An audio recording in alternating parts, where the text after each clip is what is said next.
No one could explain why the dog followed her. From the narrow streets of Enugu to the busy market square. From the quiet stream at dawn to the echoing walls of the church. The dog was always there. Silent. Watchful. Loyal. It was meant to shame her. But somehow, it guided her instead, as though evil itself had lost control of what it created. People whispered when she passed.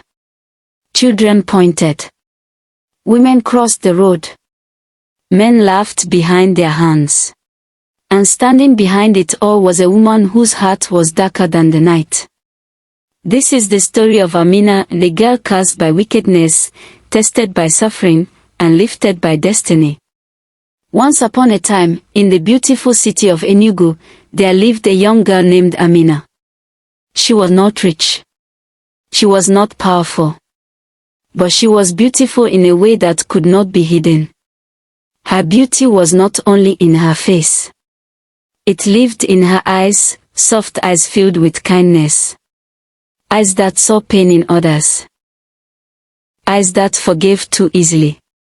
People often said, even if Amina wears rags, her spirit shines. But beauty, in a cruel world, can become a curse. Amina was an orphan. Her mother died when she was very young, leaving behind only memories and a gentle voice that lived in Amina's dreams. Years later, her father, a wealthy businessman known across Enugu, died suddenly in a strange motor accident.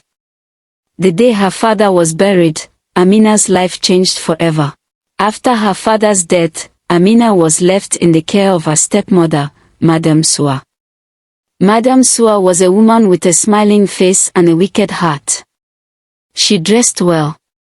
She spoke softly in public. But inside her lived jealousy, greed, and cruelty. She had 2 daughters of her own, lazy girls who loved comfort and hated effort. Though they wore fine clothes and attended good schools, they lacked grace. Their laughter was loud. Their hearts were shallow. Every time Madame Sua looked at Amina, her hatred grew. Because Amina was more beautiful, more graceful. And people noticed. Worse still, Madame Sua feared what Amina represented, a future where her own daughters would be overlooked, and her control over the household would slip from her hands. Soon, Madame Sua turned Amina into a servant in her own father's house. While her daughters slept on soft beds, Amina slept on a thin mat in the kitchen. While they wore silk and lace, Amina wore torn dresses. While they went to school, Amina scrubbed floors until her hands bled. And Madame Sua watched it all with satisfaction. Sometimes, she smiled sweetly at visitors. Sometimes, she prayed loudly in church. Then she returned home and tightened Amina's chains. One afternoon, news spread through Enugu. A wealthy suitor had come asking for Amina's hand in marriage. When Madame Sua heard this, her heart burned like fire. How, she hissed. How can this orphan marry before my daughters? That night, as she sat alone in her room, jealousy took full control of her mind.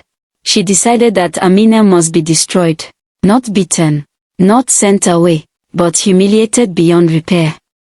Under the cover of darkness, Madame Sua visited a feared juju man on the outskirts of the city. The man's eyes were dark and empty. I want a charm, she said, her voice shaking with anger. A charm that will make a dog follow her everywhere. She paid him heavily.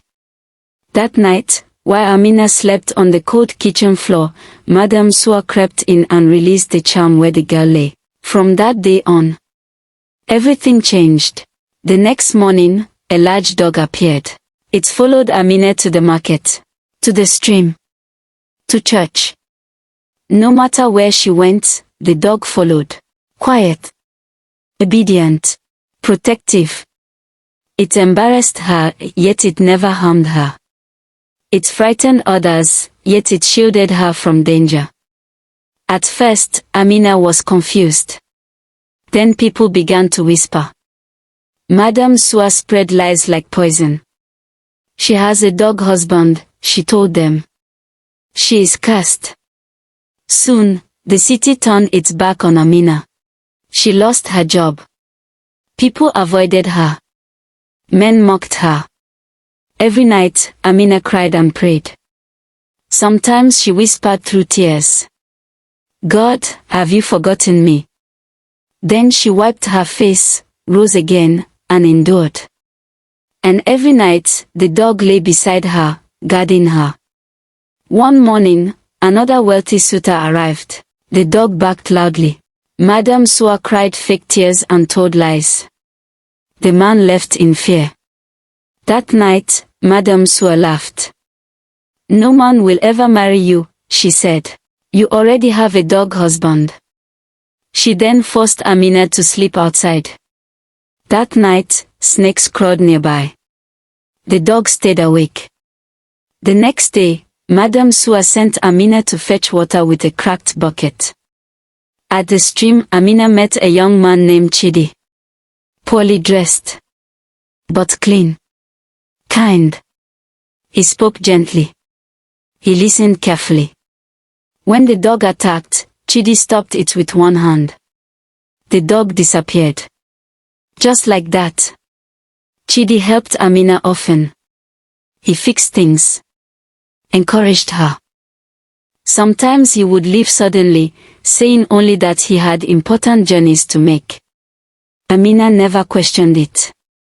Slowly, quietly, love grew. Amina realized it one evening as she watched him walk away. Her heart tightened, and she understood she loved him, even if she dared not speak it aloud. Madame Sua hated him. She insulted him. Humiliated him. One day, she poured dirty fish water on both of them, mocking their poverty, smiling as neighbors watched. Her daughters laughed loudly. They announced that one of them would marry the wealthy man who once came for Amina. Weeks later, the wedding took place. Music filled the compound. Food overflowed. But Amina was hidden away, washing plates, hungry and forgotten. That night, she cried until she fell asleep. The next day, after waking up tired and hungry, Madame Sua sent Amina to the stream to fetch water. On her way there, she saw an old woman carrying a huge basket alone on her head. Amina could see how much the woman was struggling with the heavy load. Moved by compassion, she approached her and offered to help. The old woman smiled warmly and thanked her. Amina carried the basket for her. They walked together for a while.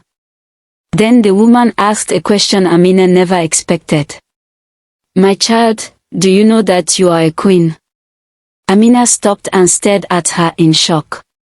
"A queen?" Amina asked, laughing lightly. "How can a queen sleep on the floor?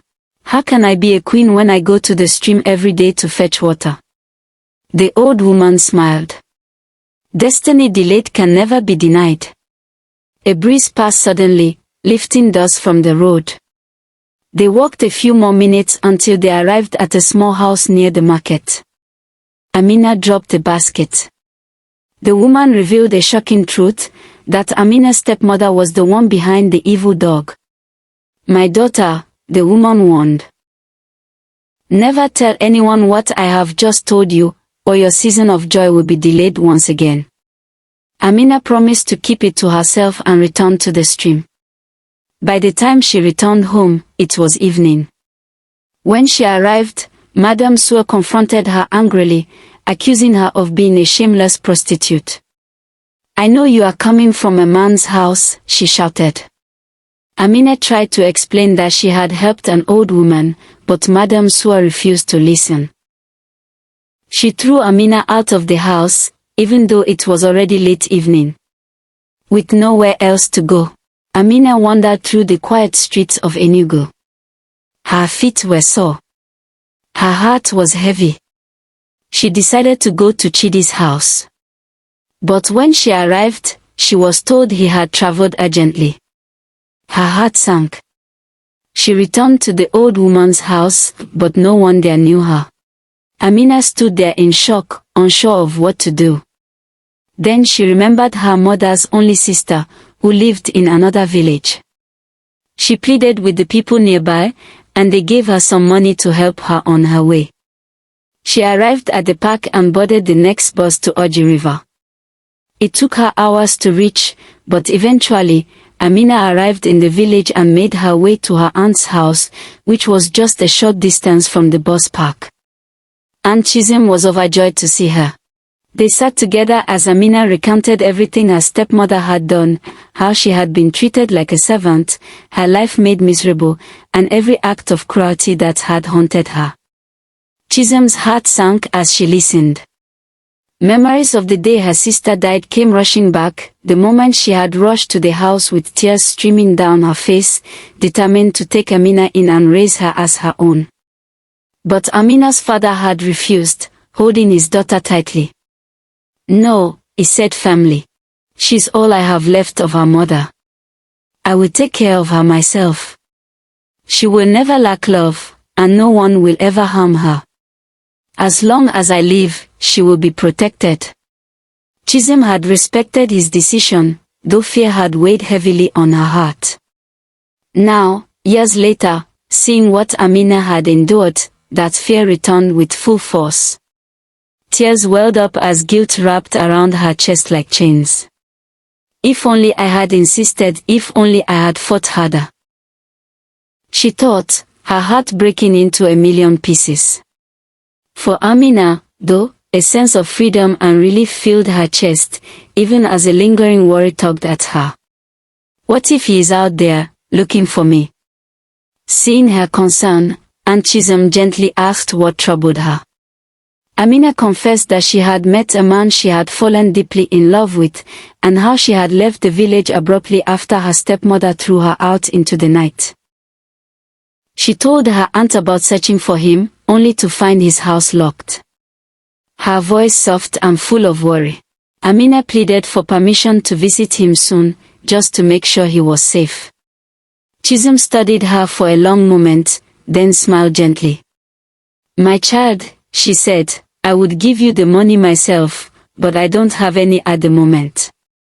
Amina's face fell, and seeing the disappointment flicker across her niece's face, Chisholm reached for her hand. "But," she continued, "if you help me bake more cakes for sale tomorrow, I will give you the money you need to go see him." Hope ignited in Amina's heart. "I will do it, Auntie," she said eagerly. "I'll bake as many cakes as you want." That very night, she worked tirelessly beside her aunt, mixing flour, lighting the fire, and baking cake after cake. For the first time in years, the pain of her past felt distant, hope had returned. The next morning, Amina woke early and insisted on accompanying her aunt to the market. "Let me help you now," she said softly. "The faster we sell the cakes, the sooner I can repay your kindness." Her aunt smiled and agreed. The market in Oji River was alive with energy. Women called out their prices, children ran between stalls, and the smell of roasted corn filled the air. Amina sat beside her aunt, arranging the cakes neatly on a wooden tray. "Fresh cakes. Hot fresh cakes," she called shyly, her gentle voice capturing the attention of passers-by. Her warm smile charmed the crowd, and soon the cakes were selling faster than her aunt had anticipated. Minutes later, while delivering cakes to a nearby shop, Amina noticed a framed photograph on the wall, a young man she instantly recognized. Her heart skipped a beat. She asked the shopkeeper quietly, pointing at the photo. "Please, ma'am, who is this man?" The woman smiled proudly. "Oh, you don't know him? That is Prince Chidi, our next king." Amina felt the world spin around her. "King," she whispered. The woman nodded. "Yes. Our king passed away suddenly while the prince was away. He returned immediately and will be crowned soon." Amina's knees weakened as she tried to process this revelation. Could this really be the same man she had fallen in love with? The boy she knew was now a prince, one of the wealthiest young men around. Confusion and sadness washed over her. That day, she returned home before sunset, her steps slow, her shoulders heavy. When she reached home, she did not greet. She did not smile. She sat beside her aunt with a heavy heart, wondering if love could still exist between them as it once had. Her aunt studied her for a while before speaking.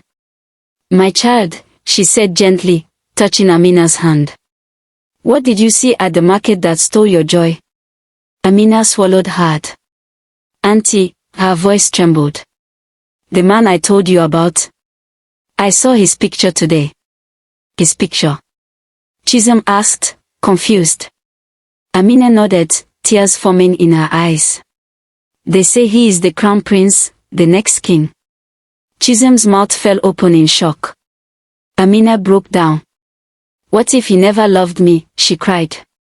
"What if he only helped me out of pity? How can a king choose someone like me?" Chisholm pulled her close and held her firmly.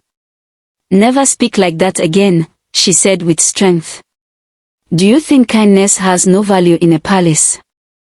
Do you think a man like that is blind?" Then she paused. "My daughter, go to the palace." Amina looked up sharply. "The palace?" "Yes," Chisholm said. "Go and see him with your own eyes. Do not let fear answer questions only truth can answer." After a long silence, Amina nodded. 2 days later, Amina stood before the palace. The gates were tall and guarded, shining beneath the afternoon sun. Her heart pounded.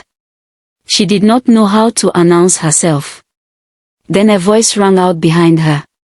Well, look who we have here."